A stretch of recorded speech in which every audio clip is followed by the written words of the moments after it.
పోలవరం ప్రాజెక్టును 2027 డిసెంబర్ నాటికి పూర్తి చేసేలా ప్రణాళిక రూపొందించిందని, డిజైన్ల మార్పులు తుది దశకు చేరుకున్నట్లు మంత్రి నిమ్మల రామానాయుడు తెలిపారు. Polavaram project authority, central water కమిషన్ల పర్యవేక్షణలో పనులు జరుగుతున్నాయని, నాణ్యత విషయంలోనూ రాజీ పడేది లేదని అన్నారు. కొత్త డయాఫ్రమ్ వాల్ నిర్మాణం, ఆ తర్వాత ప్రధాన డ్యాం నిర్మాణం, డ్యాం నుంచి కాలువకు అనుసంధాన పనులు అన్ని కలిపి 3 ఏళ్లలో పూర్తి చేస్తామన్నారు.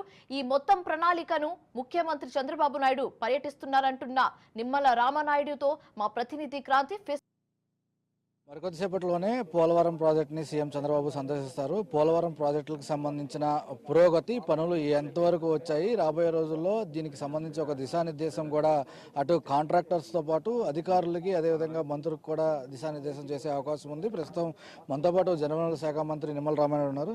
సార్, ఏంటి పోలవరం ప్రాజెక్టుకి సంబంధించి మీ ముందున్న లక్ష్యం ఏంటి? ఎంతవరకు పోలవరం ప్రాజెక్టు ప్రస్తుతం పూర్తయిన పరిస్థితి? ఏదైతే పోలవరం ప్రాజెక్టు మీ అందరికీ తెలుసు, ఆ రోజు 14, 19, 5 సంవత్సరాల్లో ప్రతి సోమవారం ఒక పోలవరం అనే పేజీగా పెట్టుకుని ఆ రోజు 14% ఉంటే దాన్ని 72%కి ఆ రోజు చంద్రబాబు నాయుడు గారు పరిగెట్టించి పనిచేశారు పోలవరం ప్రాజెక్టుని.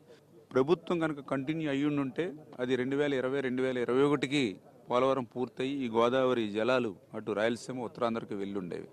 కానీ ప్రభుత్వం మారినటువంటి పరిస్థితుల్లో ఏదైతే ఈ యొక్క చంద్రబాబు నాయుడు గారి మీద కక్ష, లేకపోతే పోలవరం మీద కక్ష తెలియదు, కానీ ఇక్కడ ఉన్నటువంటి ఏజెన్సీలన్నింటినీ కూడా ఏకపక్షంగా రద్దు చేసేసి అధికారులను ఎవరిని కూడా లేకుండా చేసి ఒకరోజు ఒక నెల కాదు 17 నెలలు పోలవరం దగ్గర ఎవరు ఉండనటువంటి పరిస్థితిలో 2020 ఆగస్టులో వరదలు వస్తే కనీసం ఫ్లడ్ మేనేజ్మెంట్ చేసేవాళ్ళు కూడా ఇక్కడ ఎవరు లేనటువంటి పరిస్థితి. అటువంటి స్థితిలో డయాఫ్రామ్ వాళ్ళు నష్టపోయినటువంటి పరిస్థితి. అది నేను